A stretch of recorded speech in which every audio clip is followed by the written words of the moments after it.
This is the early edition, a curated weekday guide to major news and developments over the past 24 hours.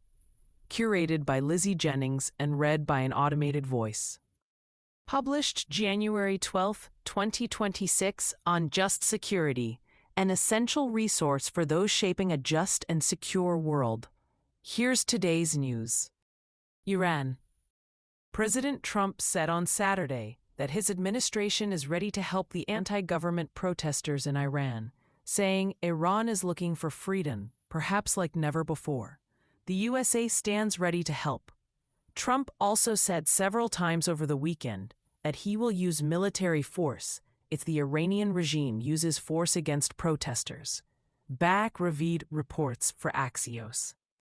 Trump said yesterday that Iran proposed negotiations after his threat to strike the Islamic Republic over its crackdown targeting anti-government protesters in Iran, as the U.S.-based human rights activist news agency reports that the death toll has risen to at least 544 people. Trump added, "The meeting is being set up, but we may have to act because of what's happening before the meeting." Trump and his national security team have been weighing up a range of responses, including cyber attacks and direct strikes by the United States or Israel, according to two sources. U.S. officials said that they had to be careful to ensure that military strikes did not galvanize the Iranian public to support the government in Tehran or trigger retaliatory strikes. John Gambrell and Julia Nickinson report for AP News. Tyler Pager, Eric Schmidt, and Edward Wong report for the New York Times. The communication channel between our Foreign Minister Abbas Araghchi and the U.S. Special Envoy Steve Witkoff is open and messages are exchanged whenever necessary, a spokesperson for the Iranian Foreign Ministry said today, adding that contradictory messages from the United States showed a lack of seriousness. Araghchi reiterated in a briefing to foreign ambassadors in Tehran that the Islamic Republic was ready for war, but also open to dialogue. Jana Chukair, Naira Abdullah, and Tala Ramadan report for Reuters.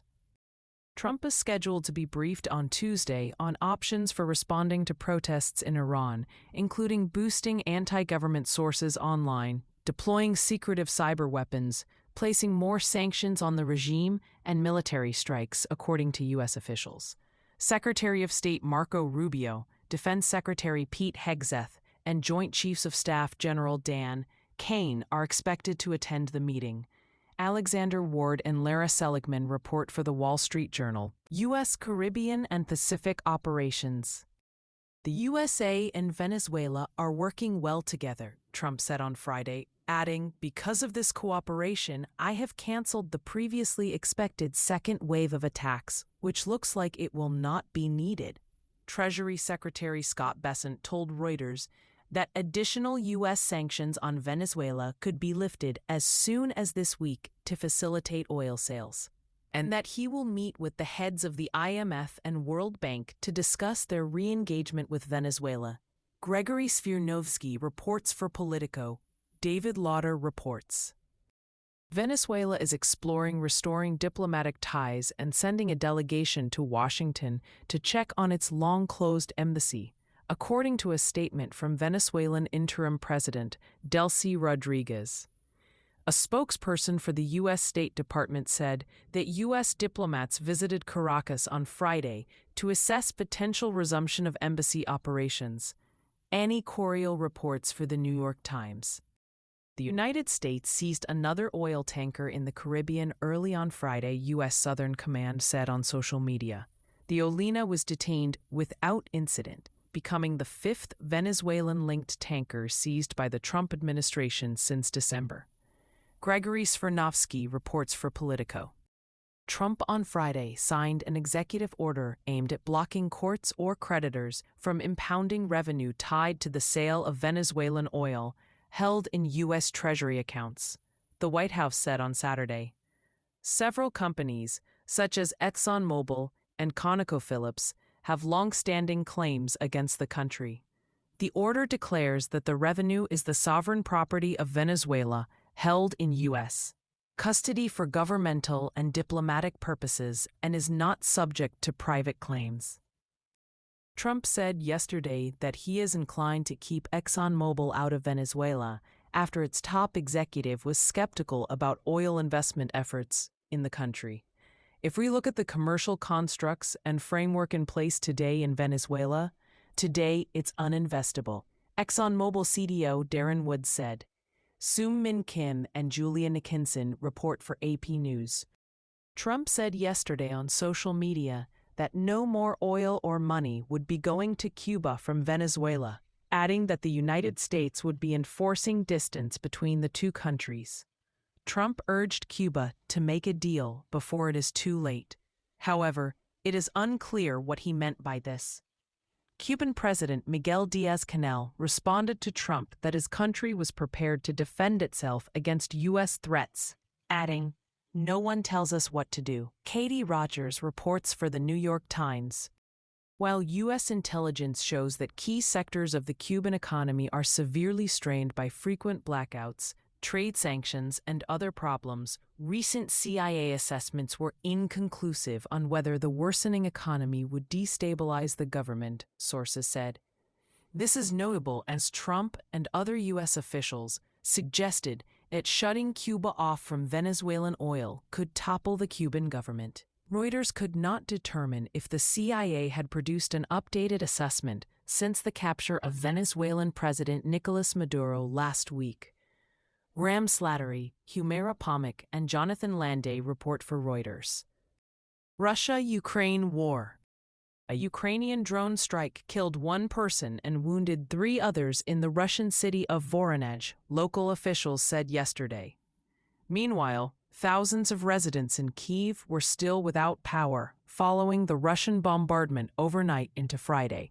AP News reports. Israel-Hamas war, ceasefire. Israeli fire yesterday killed at least 3 Palestinians in 2 separate incidents in Gaza, according to local health authorities. Medics said 1 Palestinian was killed in the Tafah neighborhood in Gaza City, in an area under Palestinian control, while 2 others were killed in southern Gaza in the town of Bani Soheila east of Khan Yunis, an area Israel still occupies, Nidal al-Maghrabi reports for Reuters.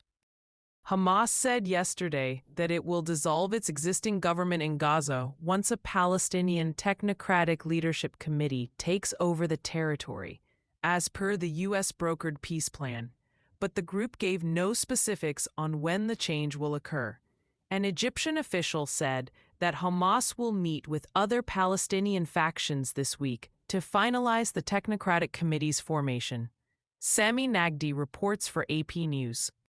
West Bank violence. More than 26 families from the Palestinian Bedouin village Ras Ain el Auja in the West Bank has packed up and fled their homes in recent days as a result of harassment by Jewish settlers, according to rights groups. Julia Frankel reports for AP News. Sudanese civil war. Email-headed households in Sudan are now 3 times more likely to be food insecure. 3/4 of these households report not having enough to eat. A spokesperson for the UN Office for the Coordination of Humanitarian Affairs said on Friday. More than 21 million people are currently estimated to be acutely food insecure across the country. Some 34 million people are in need of humanitarian support, half of whom are children, according to the UN. Olivia Lepoitevin reports for Reuters. Other global developments. A delegate from the Southern Transitional Council, a separatist faction in Yemen, said on Friday from Riyadh that the group was disbanding. However, a senior STC official said on social media that the delegation was coerced, in a disgusting and farcical display, into announcing the dissolution. Mohammed Al-Sami, a representative for the STC in Britain, said by phone that the decision to dissolve the separatist group was not valid because it was done in Saudi Arabia without the full council's vote. Ismail Nar, Saeed Al-Batati, and Vivian Naran report for the New York Times. The final fighters from the Kurdish-led Syrian Democratic Forces have withdrawn from Aleppo, Syria, after the announcement of a ceasefire deal early yesterday morning. Buses carrying the last Kurdish-led SDF members were seen leaving the Kurdish-majority neighborhood of Sheikh Maqsoud, according to local media reports. Tabby Wilson reports for BBC News. Hearings on whether Myanmar committed genocide against the Rohingya ethnic minority began today at the International Court of Justice. The case was first filed at the ICJ in 2019 by Gambia, arguing a so-called clearance operation by Myanmar's military in 2017 violated the 1948 Genocide Convention. Molly Quell reports for AP News. Tech developments. Malaysia and Indonesia over the weekend blocked Grok, the AI chatbot developed by Elon Musk's xAI, as authorities said it was being misused to generate sexually explicit and non-consensual images. The government sees non-consensual sexual deepfakes as a serious violation of human rights, dignity, and the safety of citizens in the digital space. Indonesia's Communication and Digital Affairs Minister, Mutia Hafid, said in a statement Saturday. Eileen Ng and Edna Tarragan report for AP News. U.S. Foreign Affairs. The United States on Saturday carried out major airstrikes against Islamic State in Syria.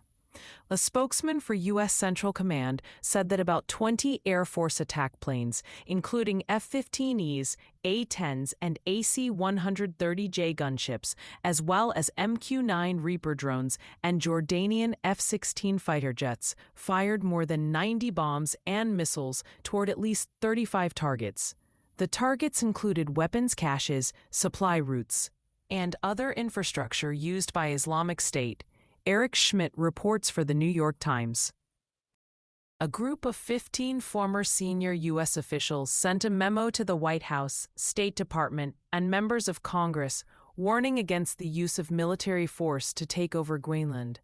According to the memo shared with Axios, the current president's threats to use military force or other coercive measures to take Greenland away from our ally Denmark is strategically foolish in both the near and longer term. The memo reads, warning that our adversaries are salivating at the opportunities that such a rupture would create for them to replace us. Barak Ravid reports. U.S. Immigration Developments.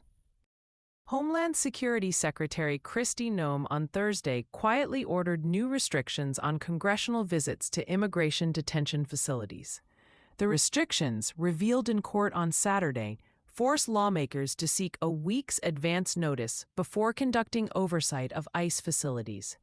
They are virtually identical to a policy that a federal judge halted last month after ruling that it appeared to violate a provision of the appropriations law that funds ICE. Noem said she would bypass the ruling by using the injection of funds given to ICE through the One Big Beautiful Bill Act instead. Kyle Cheney, Ben Johansson, and Gregory Svirnovsky report for Politico. Michael Gold reports for the New York Times. The Homeland Security Department announced on Friday that it was reviewing around 5,600 refugee cases in Minnesota, subjecting individuals who have already been approved for status to new interviews and background checks. Madeline Go reports for the New York Times. The Trump administration will send hundreds more federal agents to Minneapolis today or tomorrow to support the work of ICE agents, Noem said yesterday, citing a major welfare fraud scandal in Minnesota as the reason. Noem also said some nonprofits in Minnesota were being investigated for their funding sources and claimed they had trained protesters in impeding law enforcement operations and weaponizing vehicles against ICE agents. Min-Oh Kim reports for the New York Times. U.S. Domestic Developments. The U.S. Attorney's Office in the District of Columbia has opened an investigation into the chair of the Federal Reserve, Jerome H. Powell, over the central bank's renovation of its Washington headquarters, and whether Powell lied about the scope of the project, according to officials. Powell yesterday acknowledged that the Justice Department had served the central bank with grand jury subpoenas in recent days.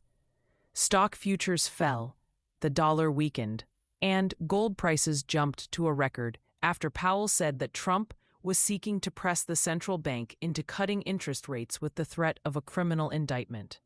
Senator Tom Tillis, Republican of North Carolina, a swing vote on the banking committee, said in a statement, "If there were any remaining doubt whether advisors within the Trump administration are actively pushing to end the independence of the Federal Reserve, there should now be none," adding, "It is now the independence and credibility of the Department of Justice that are in question." Glenn Thrush and Colby Smith report for the New York Times. The Wall Street Journal reports. Christopher Wray, the long-serving head of the FBI's New York field office and career agent, has been appointed as the Bureau's new deputy director, succeeding Dan Bongino and expected to start next week. Devlin Barrett, William K. Rashbaum, and Alan Foyer report for the New York Times. Trump administration litigation. A federal judge on Friday blocked the Trump administration from enforcing part of an executive order directing the government to withhold federal election funds to states that do not alter their voting procedures in line with Trump's demands. Zach Montague reports for the New York Times.